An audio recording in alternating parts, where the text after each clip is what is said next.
자, 학계의 배경은 어디라고 했었죠? 에스라서를 보면은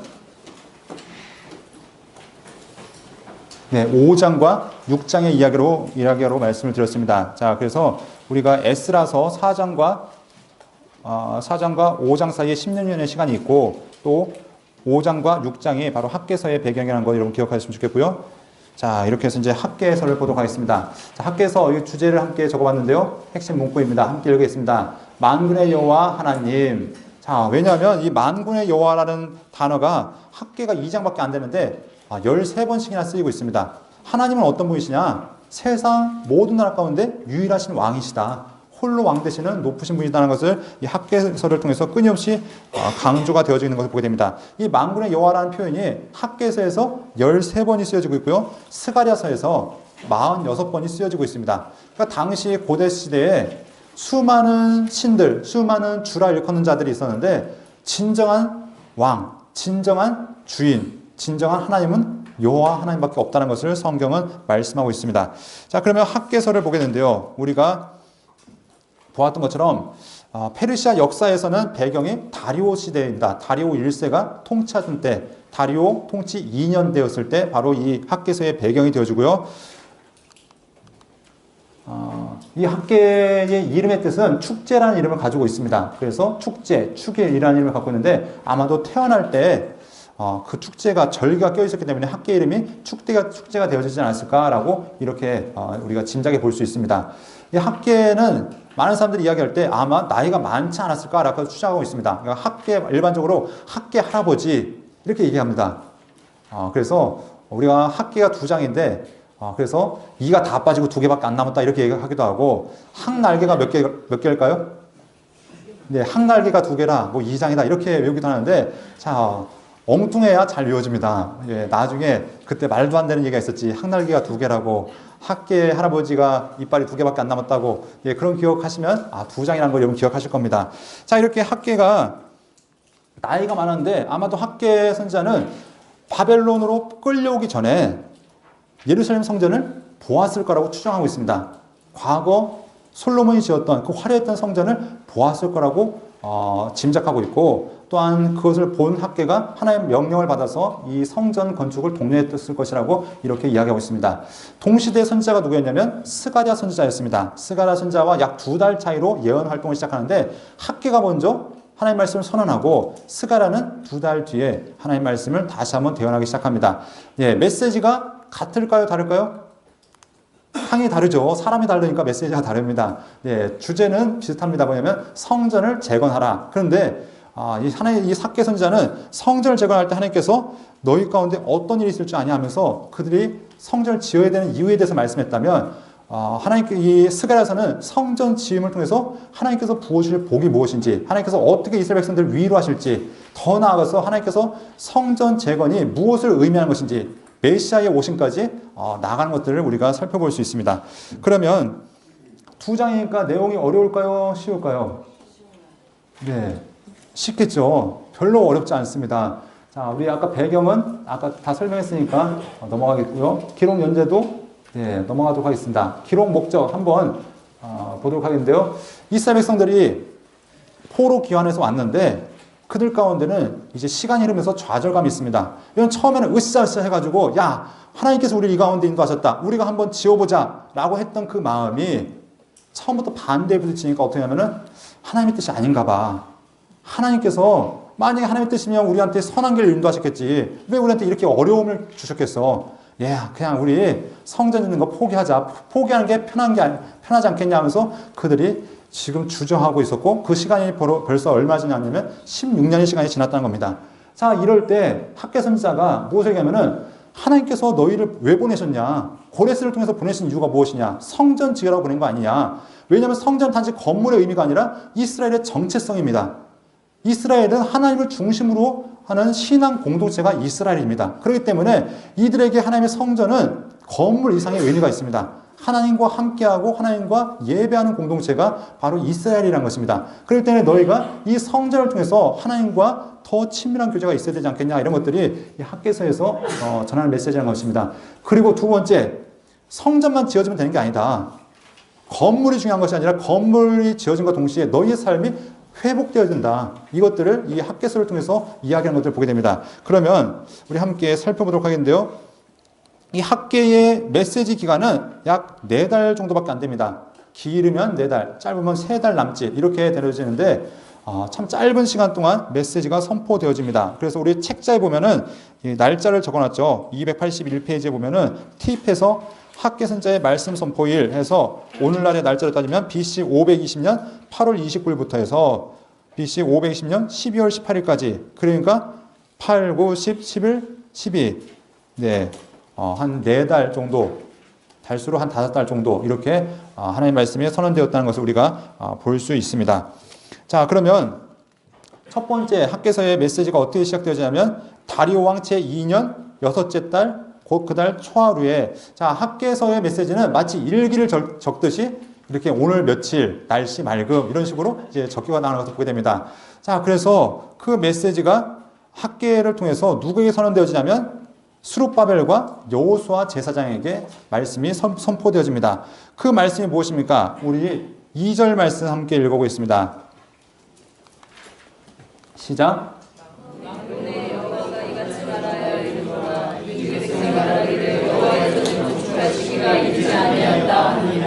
자, 많은 사람들이 얘기하기를 백성들이 한 얘기가 성전 지을 때 아직 멀었어.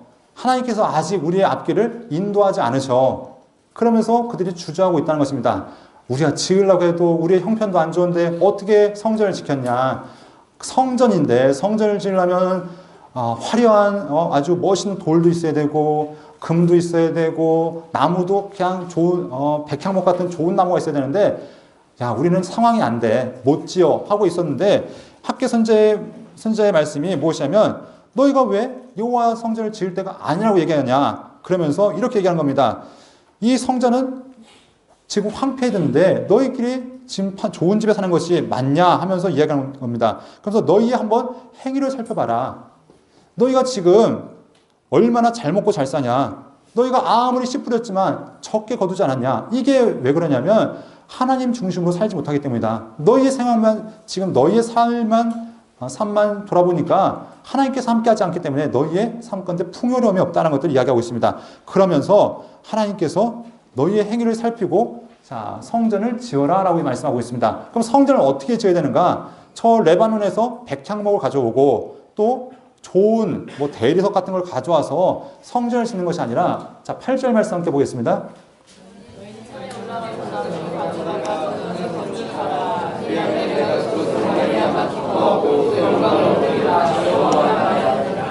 자, 그들에게 말씀한 것이 무엇이냐면 내가 너희한테 바라는 거 화려한 거 바라는 거 아니야. 뒷산에 가서 나무 베다가 져. 거기다 돌 떠다가 지어. 내가 너희에게 바라는 거 솔로몬이 지었던 마치 다윗이 금 10만 나리를 헌금해서 지었던 어마어마한 그런 성전이 아니라 너희가 짓는 보잘것없는 성전이라도 그것이 지어지면 내가 함께 하겠다라고 하나님께서 약속하신 겁니다. 자, 그러면서 너희가 이것들을 지어라라고 격려하는 것을 보게 됩니다. 자, 이렇게 하나님의 말씀이 선언되어지니까 이들이 성전을 짓습니다. 어떻게 짓냐면 약 4주 만에 이들이 성전을 건축하기 시작하는데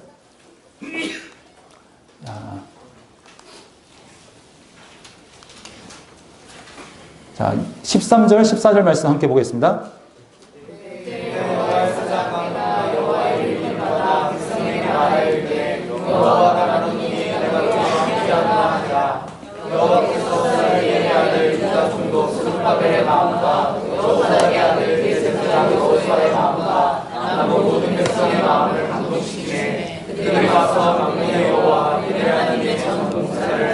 자, 하나님께서 내가 너희와 함께 하겠다라고 약속을 주십니다. 그랬더니 그들이 하나님의 말씀에 받고 순종합니다. 자, 여호수아 제사장 여호수아와 함께 총독 스룹바벨이 마음의 도전을 받고 이것이 백성들에게도 감동이 되었다라고 얘기합니다. 그래서 이들이 하나님의 전 공사를 시작하기 시작해서 그들이 성전을 지어갑니다.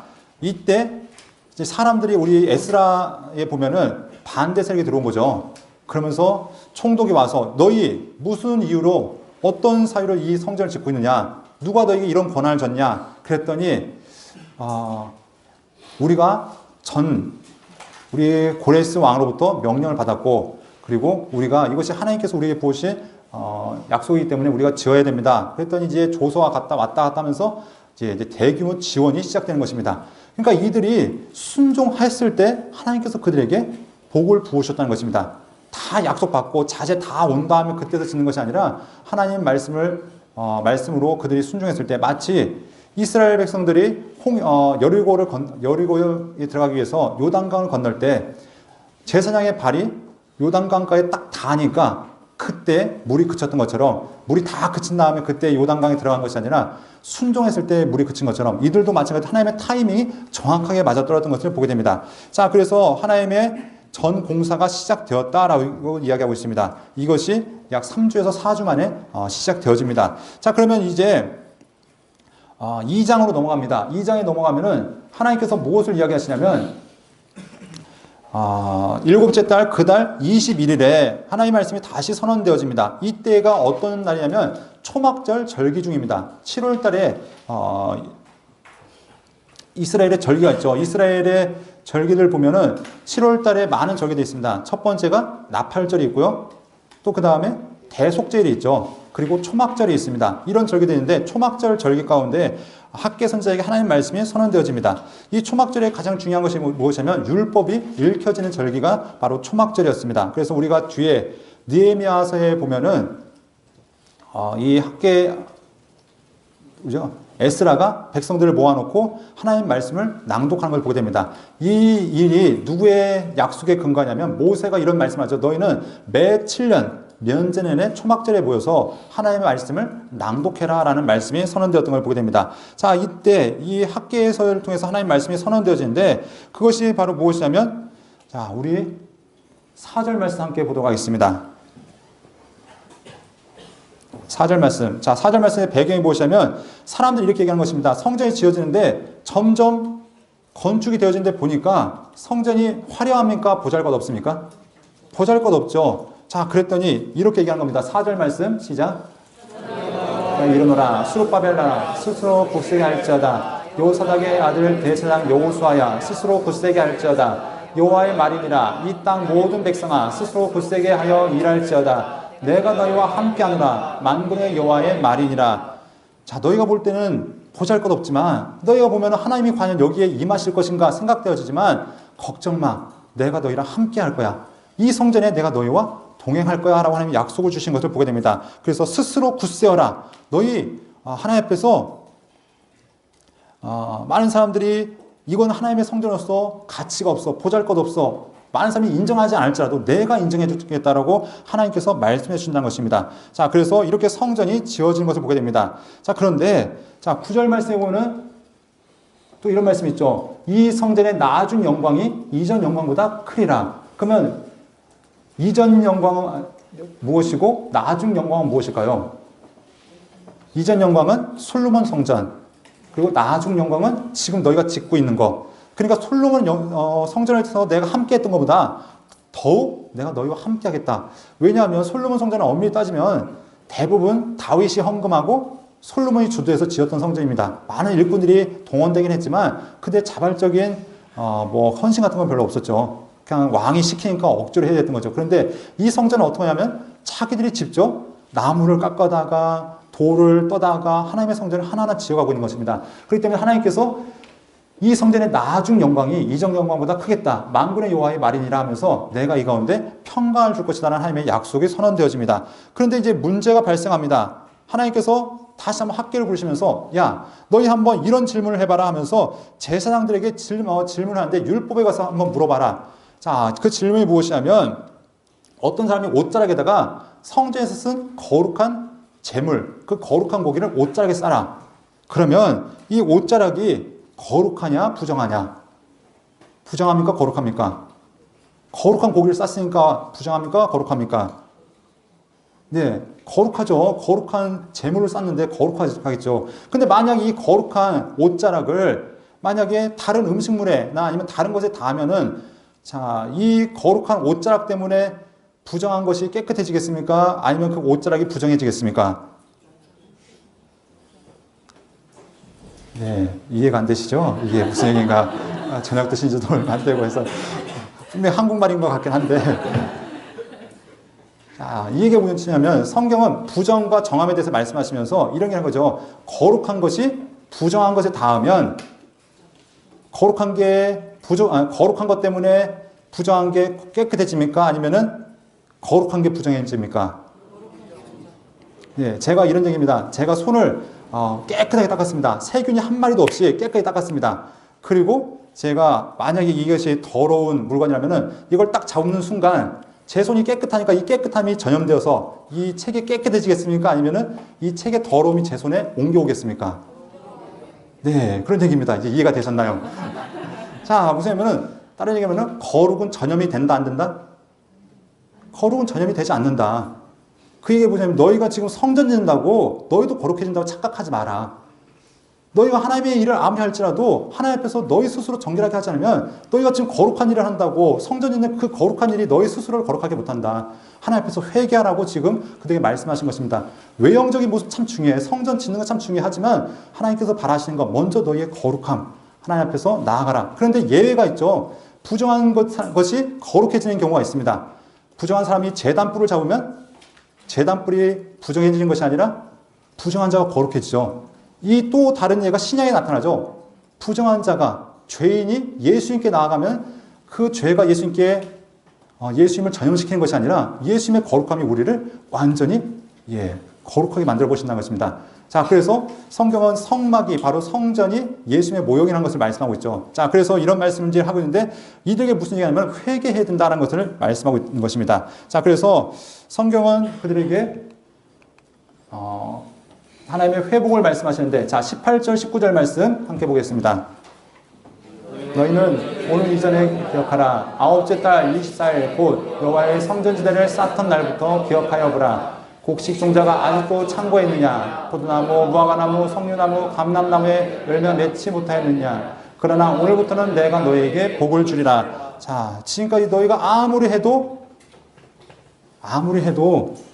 너희 안 됐잖아. 그런데 이제부터 내가 너희와 함께 할 거야. 내가 너에게 복을 줄 거야. 하나님께서 약속하신 것을 보게 됩니다. 그러면서 이스라엘에게 주시는 복에 대해서 이야기하시면서 23절 말씀, 만군의 여호와가 말하노라. 스알디엘의 아들 내 종 스룹바벨아, 여호와가 말하노라. 그날에 내가 너를 세우고 너를 인장으로 삼으리니 이는 내가 너를 택하였습니다. 만군의 여호와의 말이니라 하시니라 하면서 스룹바벨에게 하나님께서 복을 주시겠다. 그리고 그와 더불어서 그의 후손되는 메시아에 대한 약속까지 그에게 선언되어진 것을 보게 됩니다. 자, 이 메시아에 대한 약속이 이제 강하게 드러나는 책이 있는데 바로 무슨 책일까요? 스가랴입니다. 하나님께서 당시에 학개와 스가랴라는 사람을 통해서 성전을 지어라. 근데 이 성전은 단지 건물 이상의 의미가 있다고 했습니다. 하나님의 임재의 상징이고 하나님께서 동행하시겠다는 약속이고 이스라엘의 정체성이 바로 이 성전에 있다라고 말씀드렸습니다. 그리고 이 성전이 의미하는 것은 앞으로 이 성전의 주인공인 메시아가 함께할 것이라는 약속으로 실현되어진 것을 보게 됩니다. 자, 스가랴서로 함께 가겠습니다.